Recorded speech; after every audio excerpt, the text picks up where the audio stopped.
ये कहानी एक ऐसे आदमी पर आधारित है जिसने आज तक किसी लड़की की केनी छेनी नहीं बनाई और फिर वो कैसे अपने इस महान कार्य को अंजाम देता है, ये हम इस एक्सप्लेनेशन वीडियो में जानेंगे। की शुरुआत में यूनी को देखते हैं। तभी एक रिमोट कंट्रोल फिंगर आकर यूनी के मौत के कुएं में घुस जाती है, जिसे यूनी का टीचर हाइजू कंट्रोल कर रहा था। दरअसल यूनी और हाइजू दोनों साथ रहते हैं, पर अभी तक इनके बीच फिजिकल रिलेशन नहीं बन पाया है।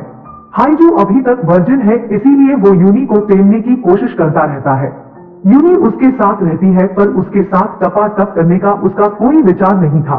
अगले दिन इन दोनों को स्कूल में जाते हुए देखते हैं, पर दोनों एक दूसरे से बिल्कुल बात नहीं करते हैं, क्योंकि स्कूल में किसी को भी इनके रिलेशनशिप के बारे में पता नहीं है। फिर क्लासरूम में जाने के बाद हाइजू बच्चों को पढ़ाने लगता है, पर उसकी नजर यूनी पर ही टिकी रहती है, जो उसके फ्रेंड के साथ बातें कर रही थी। कुछ देर उन्हें ऐसे देखने पर हाइजू पूछ लेता है कि वो क्या बातें कर रही हैं, जरा हमें भी तो बताओ। यूनी उसे बताती है कि उसकी पैंट की चेन खुली हुई है और वो उसकी ही बात कर रही है। ये सुनकर पूरी क्लास हाइजू पर हंसने लगती है। फिर यहाँ से घर जाते हुए हाइजू बाहर यूनी का वेट करने लगता है, पर तभी वो देखता है कि यूनी उसके साथ जाने की बजाय उसके उसी फ्रेंड के साथ उसके रूम पर चली जाती है। हाइजू उसे कॉल करता रहता है, पर वो उसका कोई रिप्लाई नहीं देती है।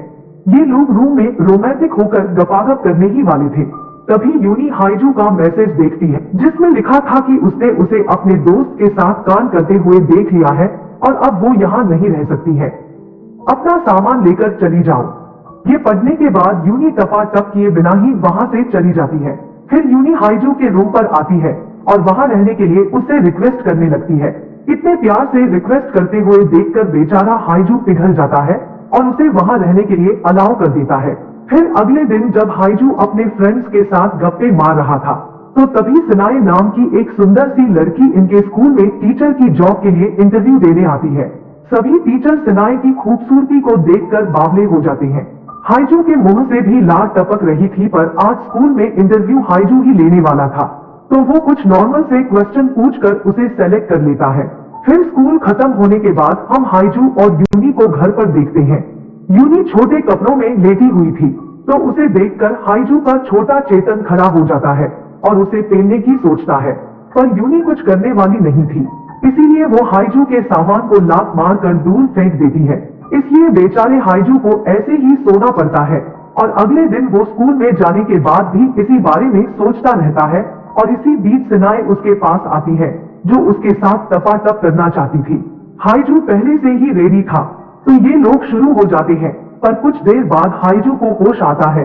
तब वो देखता है कि मैं तो सपना देख रहा था, असल में ऐसा कुछ हुआ ही नहीं। फिर एक दिन हाइजू सिनाए के साथ बैठा हुआ था, तो सिनाए बताती है कि वो एक मॉडल बनना चाहती है, इसलिए वो हाइजू को उसके कुछ अच्छे फोटोज निकालने को बोलती है। ये सुनकर हाइजू उसे अपने घर लाकर उसके कई सारे फोटोज निकालता है। इसके बाद ये लोग एक बार में जाकर काफी सारी वाइन पीते हैं और गिरते पड़ते हुए घर आते हैं। घर आने के बाद हाइजू सिनाए के साथ जबरदस्ती करने लगता है, पर सिनाए किसी तरह उसे रोक देती है। तो हाइजू बताता है कि वो अभी तक वर्जिन है, उसने आज तक किसी लड़की की केनी छेनी नहीं बनाई, प्लीज वो उसकी हेल्प करे। पर सिनाए को इस पर यकीन नहीं होता है और वो यहाँ से चली जाती है।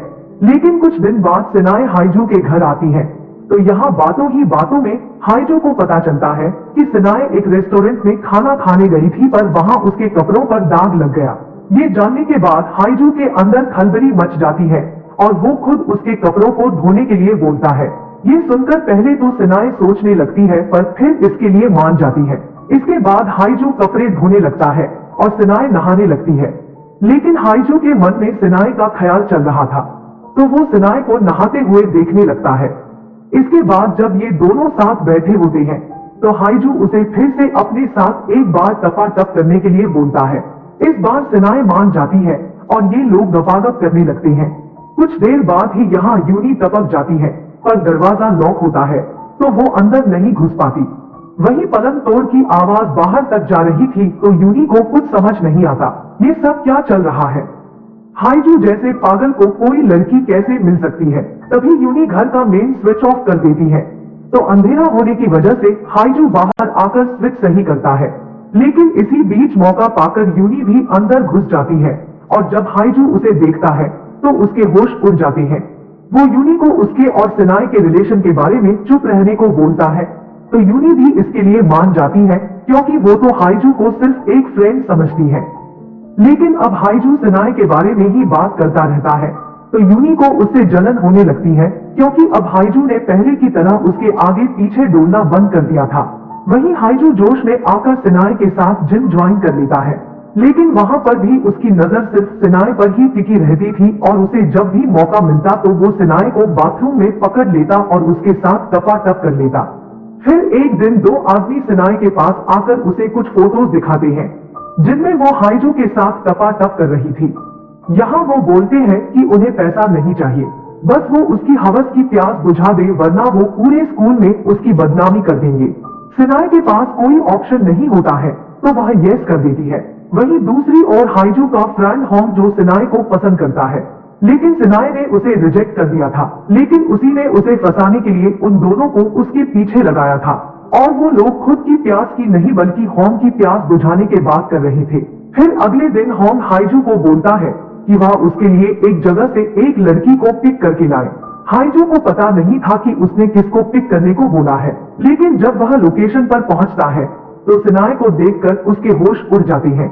ऐसा ही हाल सिनाए का भी था, लेकिन कुछ देर बाद सिनाए होंग के घर पहुंच जाती है तो वह टपाटप करने से पहले साथ में नहाने चले जाते हैं और यहाँ मस्ती करते हुए सिनाए होंग की आंखों को बांधकर बाथटब से बाहर निकल जाती है और उसकी जगह यूनी आकर होंग के साथ नहाने लगती है।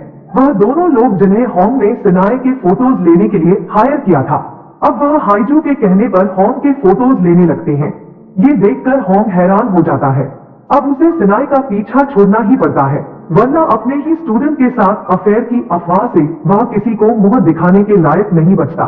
इसके बाद हाइजू और सिनाए एक दूसरे से प्रॉमिस करते हैं कि वह ऐसे ही हर प्रॉब्लम में एक दूसरे के साथ रहेंगे और इसी के साथ यह मूवी एंड हो जाती है।